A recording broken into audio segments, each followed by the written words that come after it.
নির্বাচন ও ভোটকে সামনে রেখে যে কত রকম খেলা হয়, শুধু কি খেলা, বরং খেলার ভেতরে খেলা হয়, রাজনীতির ভিতরে রাজনীতি হয়। তেমন খেলারই অংশ কি কৃষ্ণনন্দী? জামাতে ইসলাম ইতিহাসে এই প্রথম কোন সনাতন ধর্মাবলম্বীকে প্রার্থিতা দিল। খুলনা 1 আসনের মতো গুরুত্বপূর্ণ আসনে কৃষ্ণনন্দী আবু ইউসুফের পরিবর্তে প্রার্থিতা পেল, মনোনয়ন পেল বাংলাদেশ জামাতে ইসলামী থেকে। রাজনীতির সমীকরণ কিভাবে পাল্টে যাচ্ছে, জামাত কি ভাবছে আগামী নির্বাচনকে নিয়ে, বিশ্লেষণের ভেতরের বিশ্লেষণ শুনবো।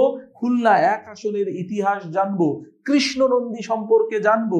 কৃষ্ণনন্দী কি আওয়ামী লীগের কখনো ছিল? জামাতে ইসলামীতে আসলো কিভাবে? কে তাকে জামাতে ইসলামীতে নিয়ে আসলো?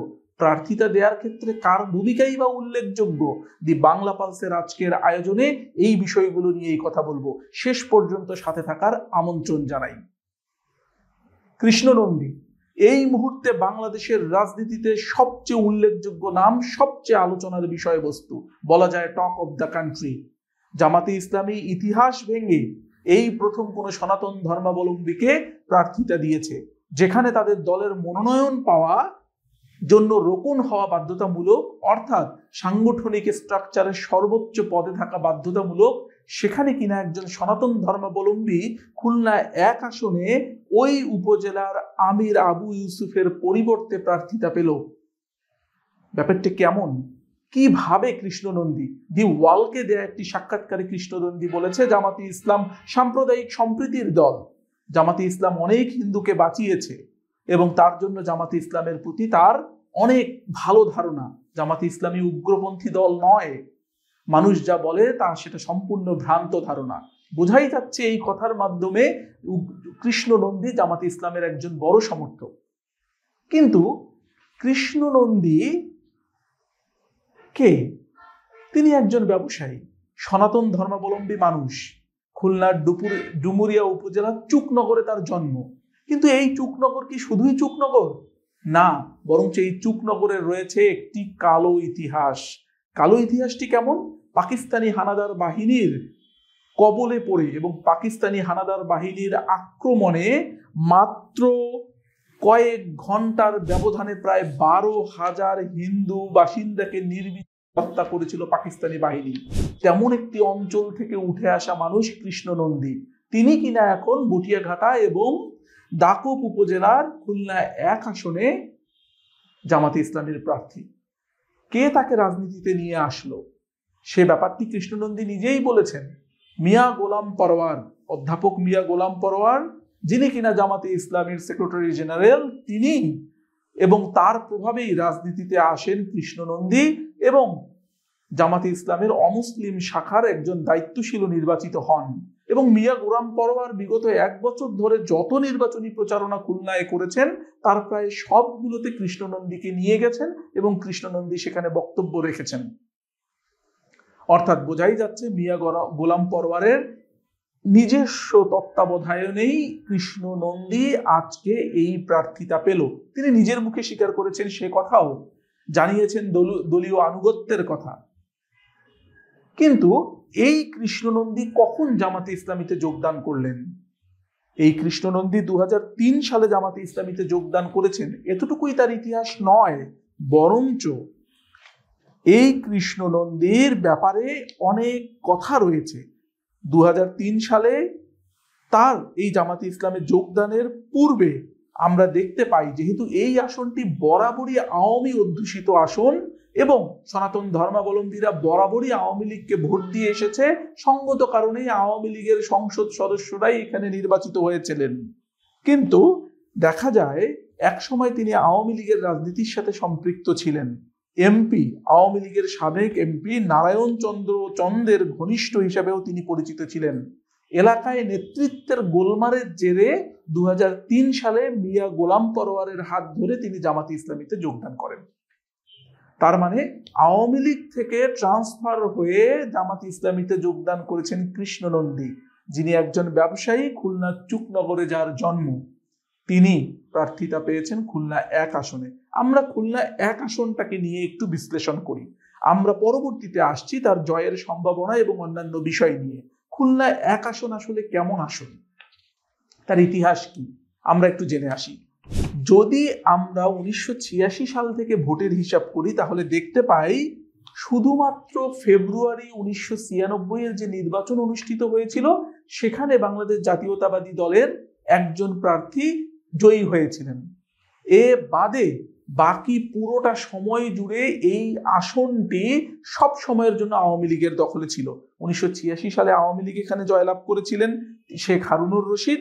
1996 সালের উপনির্বাচন থেকে আমরা যদি হিসেব করি তাহলে সনাতন ধর্মাবলম্বীরাই সবসময় এই আসনে এমপি প্রার্থী ছিলেন এবং তারা জয়লাভ করেছেন, এবং সবাই আওয়ামী লীগের সমর্থক ছিলেন এবং আওয়ামী দলীয় সংসদ সদস্য ছিলেন। 1996 সালে পঞ্চানন বিশ্বাস, 2008-এ ননীগোপাল মণ্ডল, 2014-তে আবারও পঞ্চানন বিশ্বাস, 2018-তে পঞ্চানন বিশ্বাস এবং 2024-এ ননীগোপাল মণ্ডল আওয়ামী লীগের হয়ে ওই আসনে সংসদ সদস্য নির্বাচিত হয়েছিলেন। বোঝাই যাচ্ছে একদম পার আওয়ামী সমর্থকদের অঞ্চল এই খুলনা 1 আসন, বটিয়াঘাটা এবং দাকুপ উপজেলা। আমরা আরো একটু বুঝতে চাই কেন এটি আওয়ামী অধ্যুষিত এমন পার অঞ্চল হয়ে উঠলেন। কারণ আমরা সঙ্গত কারণেই বাংলাদেশের রাজনৈতিক ইতিহাস হিসেবে জানি সনাতন ধর্মাবলম্বীরা সবসময় আওয়ামী লীগকে ভোট দিয়ে এসছেন। সনাতন ধর্মাবলম্বীদের অবস্থান এই আসনে কতটুকু তার আগে জেনে নেই এই আসনে মোট ভোটার সংখ্যাই বা কত। ডিসেম্বর 2003-এর নির্বাচন কমিশনের তথ্য মতে খুলনা 1 আসনে মোট ভোটার 2,90,267, মানে প্রায় 3 লক্ষ ভোটারের কাছাকাছি। কিন্তু আশ্চর্যের বিষয় হলো এই আসনে নিবন্ধিত হিন্দু ভোটার সহ অন্যান্য ভোটার মোট 46%। তার মানে প্রায় অর্ধেক ভোটারই হিন্দু ভোটার। আর এই অর্ধেক ভোটার যাদেরকে ভোট দিবেন তারাই তো সংসদ সদস্য হিসেবে নির্বাচিত হবেন, খুব স্বাভাবিক। কোনো কোনো ক্ষেত্রে বলা হয়ে থাকে এই আসনে হিন্দু ভোটারের সংখ্যা 56%। অর্থাৎ বাংলাদেশের 300 নির্বাচনী আসনের মধ্যে সবচেয়ে বেশি হিন্দু ও অন্য সম্প্রদায়ের ভোট রয়েছে খুলনা 1 আসনে। ইতিহাস ঘেটে দেখা যায় সনাতন ধর্মাবলম্বী ছাড়া তেমন কেউ এই আসনে সুবিধা করতে পারেনি। অন্তত 1996 সালের পর থেকে অন্য ধর্মাবলম্বী অর্থাৎ সনাতন ধর্মের বাইরে কোনো মুসলিম সংসদ সদস্য এই আসনে ছিল না। তার মানে সনাতন ধর্মাবলম্বীর ভেতর থেকে যদি কোনো নেতা উঠে আসে তার প্রভাব সনাতন ধর্মাবলম্বীদের মধ্যে থাকবে, সেটা খুব স্বাভাবিক। কৃষ্ণনন্দী যেহেতু এক সময় আওয়ামী রাজনীতির সাথে জড়িত ছিল, অতএব আওয়ামী ভোট ব্যাংকে কাছে টানার কৌশলও নিশ্চয়ই তিনি জানেন। না হলে সেখানকার জামাতের আমির আবু ইউসুফের পরিবর্তে ওনাকে সংসদ সদস্য হিসেবে জামাত নির্বাচন করত না। তার মানে বোঝা যাচ্ছে জামাতে ইসলামের কৃষ্ণনন্দী আবার কৃষ্ণনন্দীর জামাত, কথাটা দুই ক্ষেত্রেই সত্য। আমরা একটু জেনে আসি এই খুলনা 1 আসনে বিএনপির হয়ে কে নির্বাচন করছেন।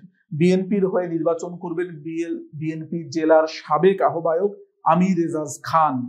জোটের প্রার্থী হিসেবে ইনি নির্বাচন করেছিলেন 2001 এবং 8-এ।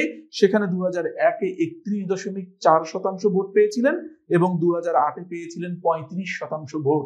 তার মানে বোঝাই যাচ্ছে যেখানে 46% সনাতন ধর্মাবলম্বীর মানুষ, সেখানে যদি কমপক্ষে 46 বা 50% ভোট না পাওয়া যায় তাহলে জয়লাভের কোনো সম্ভাবনা নেই।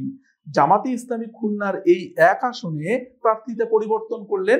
এর আগে যে জামাতের প্রার্থী ছিলেন তিনি ছিলেন জামাতের আমির, উপজেলা জামাতের বটিয়াঘাটা উপজেলা জামাতের আমির আবু ইউসুফ, এবং তার প্রার্থীতা পরিবর্তন করে ডুমুরিয়া উপজেলার হিন্দু কমিটির সভাপতি কৃষ্ণনন্দীর নাম ঘোষণা করা হয়ে থাকে।